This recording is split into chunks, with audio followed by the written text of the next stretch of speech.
banyak susunan yang berbeda jika 4 orang duduk melingkar mengelilingi meja bundar adalah. Nah, kalau soalnya seperti ini, ada yang duduk melingkar ini, berarti kita menggunakan rumus dari permutasi siklis. Yang mana rumus untuk permutasi siklis itu adalah N dikurang 1 faktorial. Jadi kita selalu menggunakan rumus ini, yang mana N-nya itu adalah banyak orang yang duduk tersebut.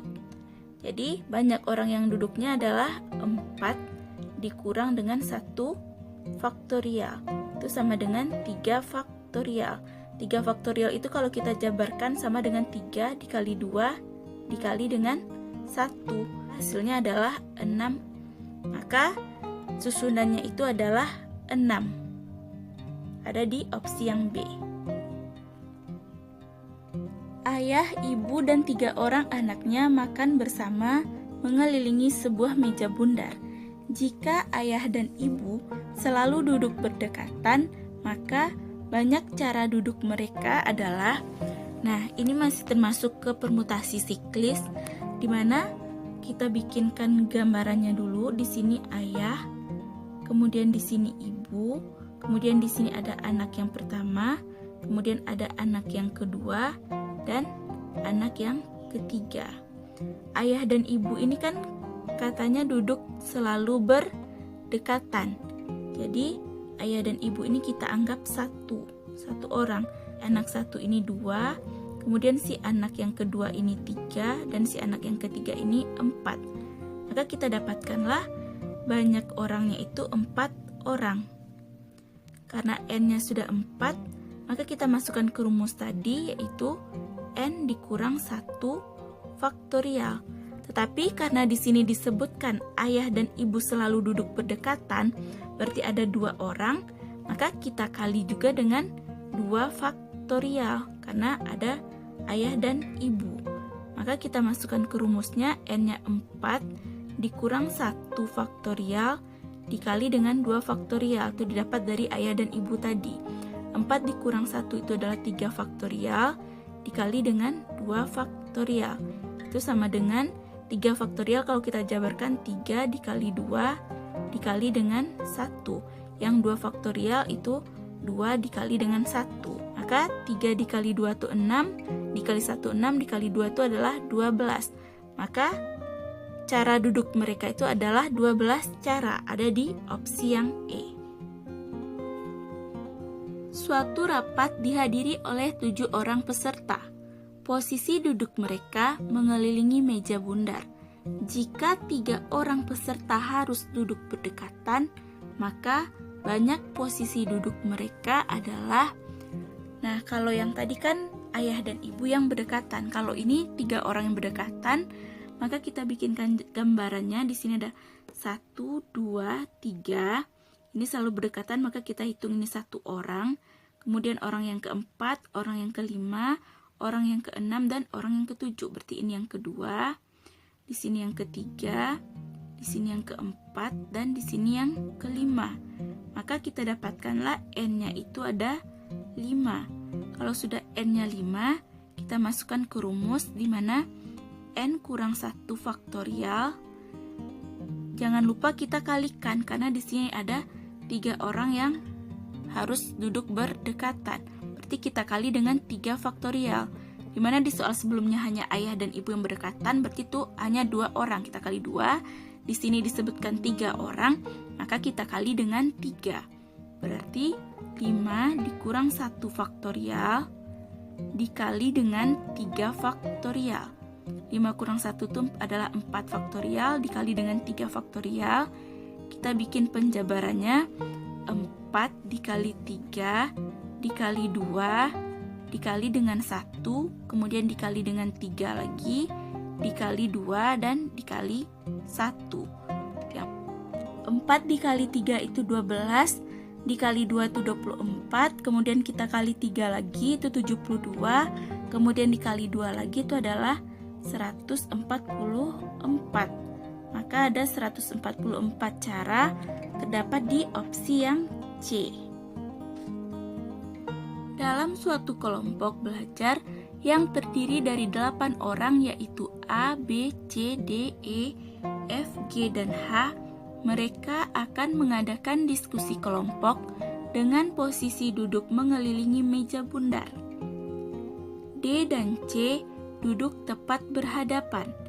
F duduk antara H dan C. H duduk 2 kursi terpisah dari A. Jika F dipisah 2 kursi dengan B, pernyataan di bawah yang pasti benar adalah, kita bikinkan gambarannya yang mana ada 8 orang. Kemudian kita lihat kata-kata terakhir, jika F dipisah 2 kursi dengan B. Kita misalkan F-nya di sini, terpisah 2 kursi dari B, berarti 1, 2, berarti B ada di sini. Lalu D dan C duduk tepat berhadapan. Kalau D di sini, maka si C di sini karena dia berhadapan. F duduk antara H dan C. F sudah ada di sini, dia duduk antara H dan C, berarti H-nya di sini. Lalu H duduk 2 kursi terpisah dari si A. Si H ini duduk 2 kursi terpisah dari A, berarti ada 1, 2. Berarti si A bisa jadi di sini, atau 1, 2 bisa jadi juga si A di sini. Kita belum tahu yang benarnya. Kita lihat opsinya. F dan G dipisah 2 kursi. F dan G dipisah 2 kursi. F1, 2 kursi setelah F itu ada si B.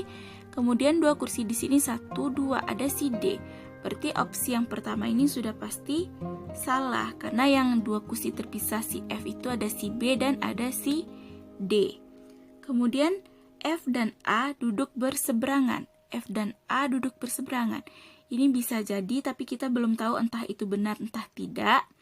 Kemudian yang C, B dan H duduk berhadapan. B dan H duduk berhadapan. Nah, ini yang sudah pasti benar. Karena yang ditanyakan di sini kan yang pasti benar, maka yang F dan H ini sudah pasti benar. Maka jawabannya ada di opsi yang C. Kita lihat juga yang D. C duduk di sebelah si E. C duduk di sebelah E.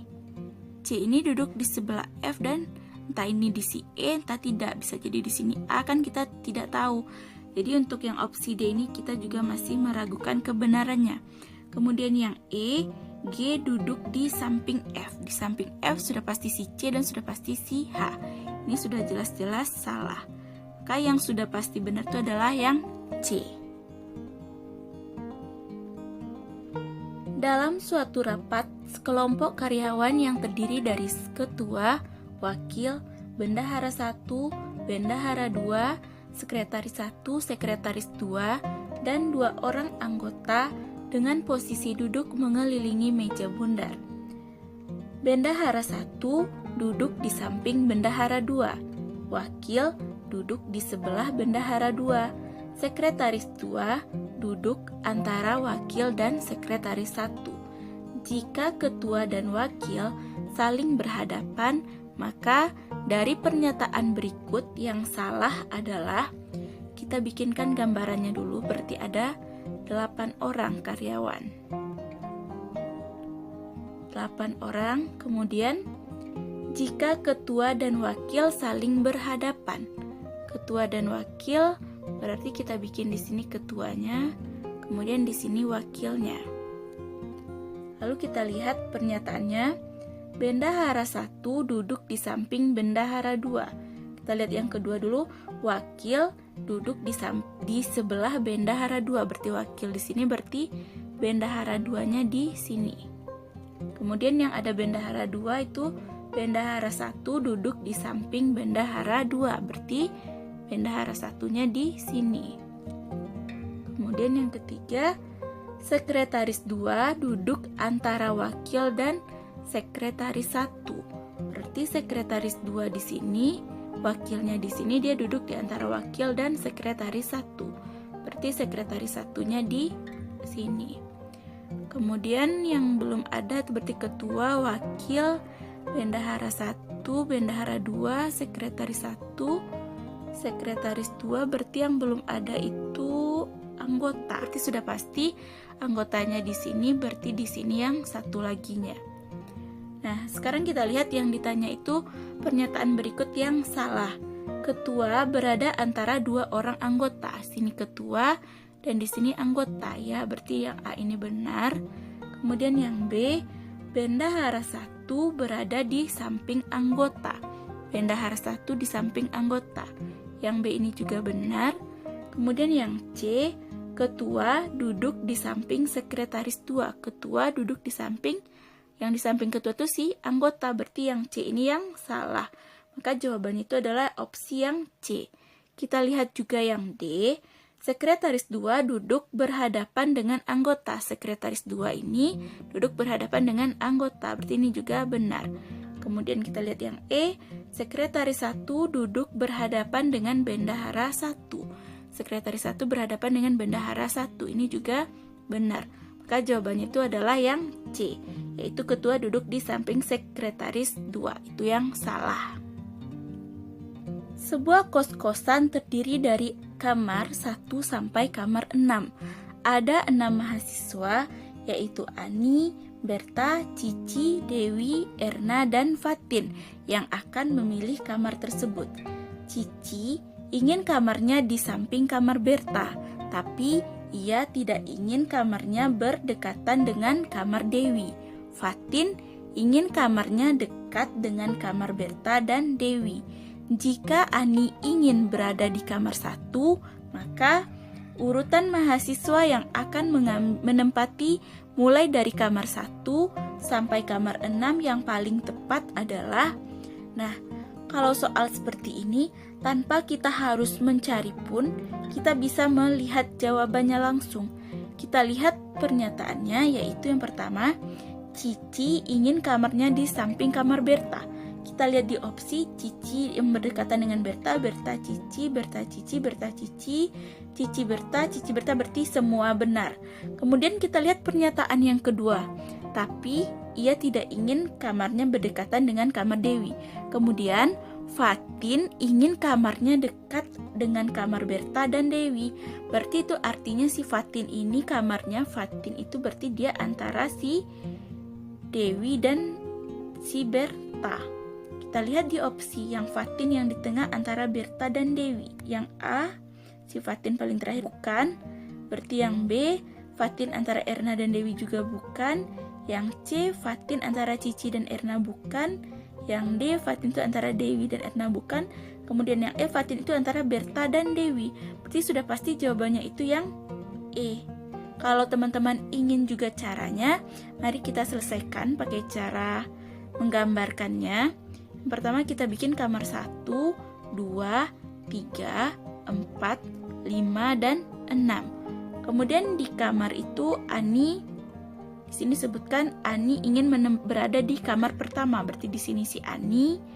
Kemudian si Cici ingin kamarnya di samping kamar Berta.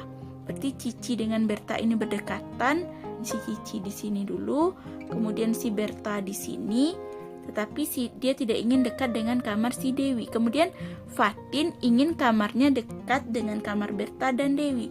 Berarti kita bikin di sini si Fatin, sini sudah ada si Berta, berarti otomatis si Dewi di sini.